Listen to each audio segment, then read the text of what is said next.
I slept on the puzzle adventure game Call of the Sea ever since I received it back in the June 2022 Humble Choice. I said it was interesting, but clearly not enough to get me to go back. Recently, I received a key for Call of the Elder Gods, review on that soon, and was happy with the Lovecraftian direction Out of the Blue Games took with what I thought to be merely a spiritual successor. What I didn't know is that it actually was a direct sequel, and the first game also had Lovecraftian inspiration behind it. Once that dawned on me, I stopped playing Call of the Elder Gods and booted up Call of the Sea to play the series properly, and I can happily say it did not disappoint.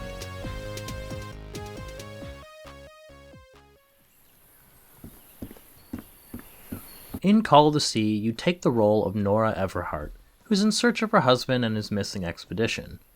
Nora has a serious illness that the doctors are stumped as to what it is and how to help her. Harry, her husband, is an archaeology professor, and through his own research discovered a hope for a cure on an island somewhere in the South Pacific. His correspondence to Nora stopped suddenly, and she assumed the worst until a mysterious package came to her with a strange knife relic, a picture of her husband with directions to the island, and a key taped to the back. With those things, she sets out and your exploration begins once she steps foot on the remote island.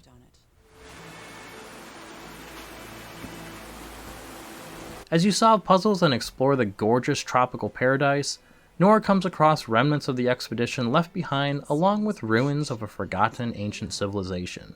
Makeshift camps with notes, journal entries, candid photos, and environmental clues all help piece together what happened. Being a Lovecraftian story, it's no surprise that the expedition was slowly starting to unravel. Their minds tipped towards insanity as they had continual contact with the mysterious black ooze and a quest for forbidden knowledge. We weren't friends by any means, but he didn't deserve what happened to him. Nobody deserves that. The storytelling execution isn't anything revolutionary, but I loved getting new pieces of the narrative puzzle to figure out what had happened to the expedition. Nora also jots down her thoughts in her journal, which I found myself enthusiastically reading. Normally, journal entries I find to be tedious when there's too many, but I never felt that was the case here. Additionally, there's quite a bit of voice acting, and Cissy Jones and Yuri Lowenthal do excellent jobs portraying Nora and Harry Everhart respectively. I can feel the fever rising. Oh God, no.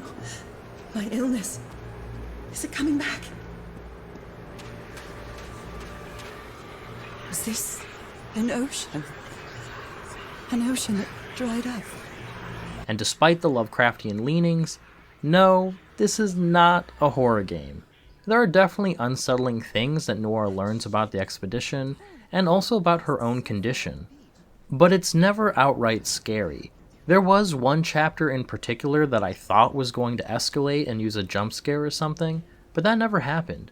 Instead, the game's atmosphere is much more subtle, which I think fits perfectly with the Lovecraft theme. One last thing I'd like to point out while I'm still talking about the story, and that's the ending. No spoilers or anything, so no worries. Anyway, in the end you have two options for one of two different endings. I love the fact that they let me save the game at that moment so I could go back and see the other ending. I hate it when games have you replay the whole thing just to see that one last scene that's different.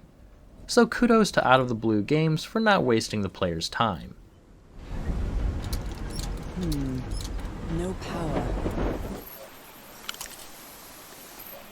While the game does have a great story and should be experienced for that alone, it is also a puzzle game. I can already see a lot of people shaking their heads at this, and trust me, I get it. I don't really care for puzzle games myself, but Call of the Sea had a perfect balance of difficulty for each of their puzzles. Challenging, yet also reasonable for the average player. In my entire time playing through the game, there was only one puzzle I looked up the solution for, and honestly, I regretted it after since the answer was fairly obvious. I just needed to give myself more time to think. Most puzzles will have solutions where the player will know what they need to be looking at in order to solve them. It's here where the journal comes up again. While Nora jots down her thoughts, she also draws everything pertinent that she comes across. A secret compartment. This is invaluable for solving the island's many puzzle challenges. I feel in a lot of puzzle games, you would need to go back to an area to find the relevant information you need, requiring a lot of backtracking. Or the game would expect the player to write down clues as they find them. I get that's how it was done back in the day, but I'm of the mindset that if a video game is going to ask me to pull out pen and paper, then I'm probably just going to play something else. Instead, Call of the Sea records the things you come across to assist you in solving the puzzles. It was also nice that all of this information was compiled, making it easier to see how the clues work together. Outside of that, there really are no other mechanics in the game. No resources to manage, inventory to sift through, or anything like that. Personally, I felt it was closer to a walking sim than an adventure game, but I guess it was the puzzles that make that distinction away from walking sim. That said, the puzzles are brilliantly done, and as someone adverse to puzzle games, I'm glad that I can say that.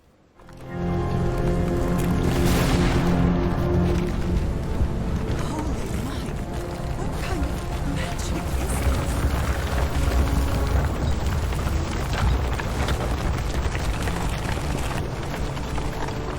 this? Before I get into my final thoughts, if you're enjoying the video or found it helpful, then please consider giving this video a like and subscribing for more video game coverage in the future in the form of reviews and first impressions. And if you feel extra generous, then you could tip me via YouTube Super Thanks or consider joining my YouTube membership. Every little bit goes a long way in helping improve the channel. Call of the Sea runs for $19.99 USD, and I put about 6 hours into it for my playthrough. Other than some hidden collectibles and achievements I could go back to, I felt that I exhausted everything this game had for me. As a puzzle game with a narrative focus, it's something that I feel can only be played once since you already know how to solve all the puzzles. I guess that helps with speedruns? Anyway, for most, as well as myself, $20 for a 6-hour game is probably not the best value proposition. That said, it regularly goes on sale for $5, which is more than worth it. The story alone is great and offers a nice twist, as well as some decent emotional storytelling.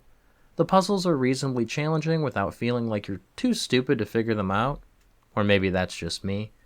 However, if you're interested in it for the Lovecraftian slant and expecting some cosmic horror, well, probably should look elsewhere, as this game is definitely not a horror title.